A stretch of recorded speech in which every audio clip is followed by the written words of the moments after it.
To become the person that you would like to be, you create a mental picture of your newly conceived self. And if you continue to hold it, the day will come when you are in reality that person.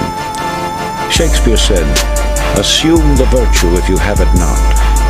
Now let's take this great truth and follow some of its implications. In assuming the virtue, you are assuming via your imagination. But here we must make a distinction between daydreaming and a true mental picture or proper use of the imagination. Perhaps there is some genie who will drop $100,000 into your lap or overnight provide you with a mansion luxuriously furnished. I have never had the pleasure of meeting one, but daydreaming or mere undirected wishful thinking doesn't have the power to release the latent forces within you that will bring you the $100,000 or the mansion. When you employ your imagination properly, you see yourself doing a thing and you go ahead and do it. It's the doing the thing you have pictured to yourself that brings it into actual existence. In this connection, think about the use of the magnifying glass. When properly focused, it will gather the light from the sun and concentrate it, so that the heat will burn a hole in the object on which the rays are focused. It must be held steady before the heat power is developed, and so it is with the holding of the image or the mental picture.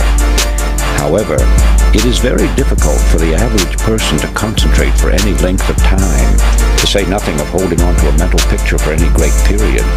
You are constantly being swayed by what you read and hear, and as a result, the coordinating part of this creative force turns to gathering together all these scattered elements in a focused mass, instead of devoting itself to making a clear and dynamic picture of your desire.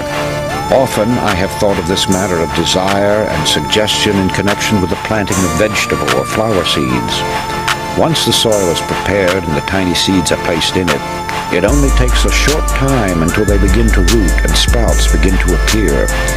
The moment they start upward through the soil in search of light, sunshine, and moisture, obstacles mean nothing to them. They will push aside small stones or bits of wood, and if they can't do that, they'll extend themselves and grow around them. So it can be with you and the suggestions you give to your subconscious mind. The results will be pure or complex depending upon the original seed and the attention which you give it.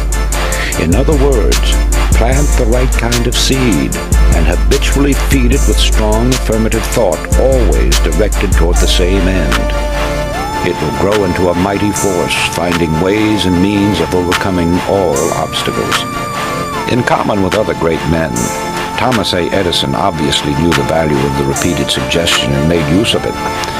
Among the articles found in his desk was a piece of paper that said, "When down in the mouth, remember Jonah. He came out all right." It has been my observation that those who consciously use this science, as well as those who may be using it unconsciously, are people of tremendous energies, virtually human dynamos. They are people who not only use their imagination and hold strong beliefs and convictions, but they are great doers in action. And that brings me to this most important statement: faith without action is dead.